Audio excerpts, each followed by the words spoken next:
Oh my god, why am I doing this? Released in 2016, Zootopia was unleashed among American audiences.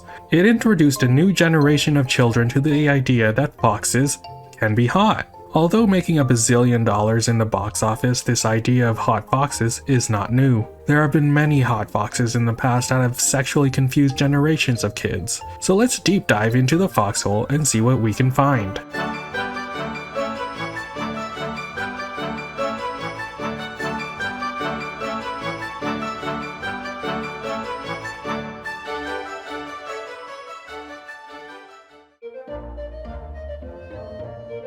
Vulpes vulpes, or the common red fox, can be found across the northern hemisphere, but for some reason, they are almost always depicted as trickster gods or something in folklore. You can see it in, like, Aesop's fables or the kitsune of Japan. These foxes are cool and all, but they are not hot. They are gross stinky animals. Hot foxes, instead, were invented by a bunch of horny monks in a monastery in the 12th century. Instead of drawing boring stuff like snails, they decided to depict hot animals. There were many hot animals. Tybalt, the Prince of Cats, Baldwin the Ass, Isengrim the Wolf, but none can compare to Reynard the Fox, who was a hit among medieval peasants. Among other medieval pastime hits, such as witch hunts and whipping yourself. Reynard has been depicted in several times in media since then, but did he spark a bunch of fursuit-wearing weirdos? Did a whole generation of kids with cheap access to art supplies get their hands on massively distributed media of foxes, and then cause an explosion of beastmen culture? The answer may surprise you.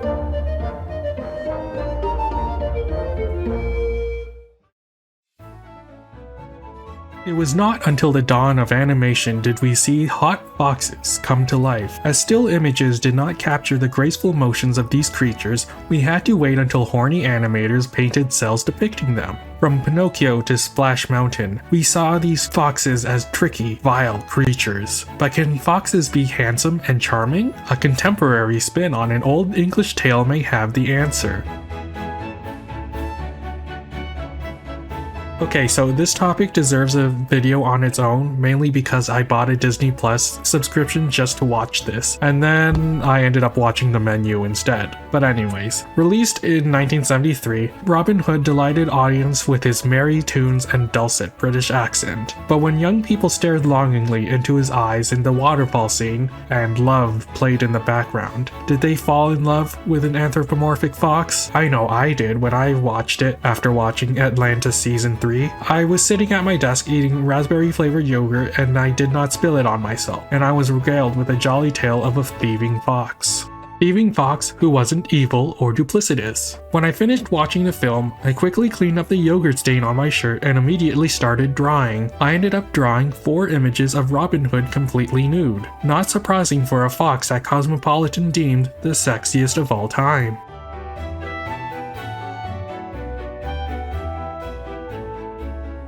Now let's take a detour. Animation wasn't the only sector to have sexy foxes. In 1993, a new hotness was born inspired by the kitsune legend, Fox McCloud of Star Fox. However, we won't be able to see his wondrous man hands until a decade later in 2002, with the release of the sequel of a reboot of a cancelled sequel, Star Fox Adventures. This game shows off Fox's advanced melee moves as he traverses the dangerous dinosaur planet and survives its trials and tribulations, so he can find solace in saving the beautiful vixen, Crystal. Crystal became an instant hit, becoming one of the most popular characters on E621. She's still drawn by artists to this day, despite not appearing in an official Star Fox game for 15 years. Yet, her blue cooch still has lasting impact to this day.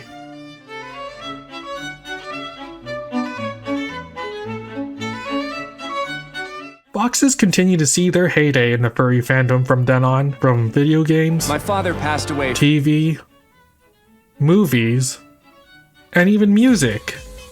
Fox people secretly control the media in some sort of hidden Fox agenda, but despite being popular in the fandom, they never hit the mainstream until this happened.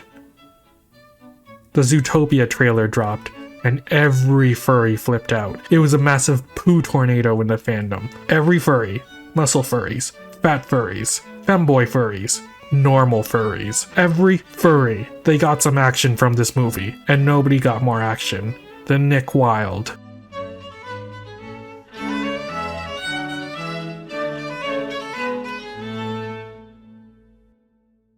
Oh my god, this movie. Now we circle back to 2016.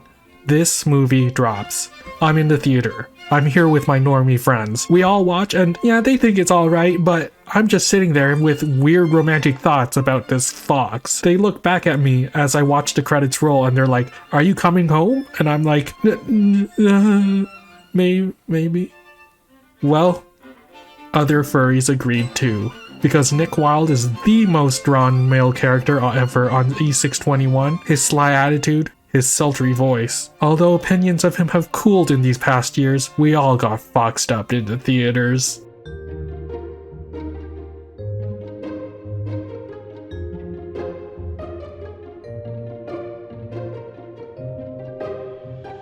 Foxes have dominated the furry market for years. That is until the wolf uprising of the late 2010s. We saw a huge uptick in wolf media, overshadowing foxes in the furry fandom.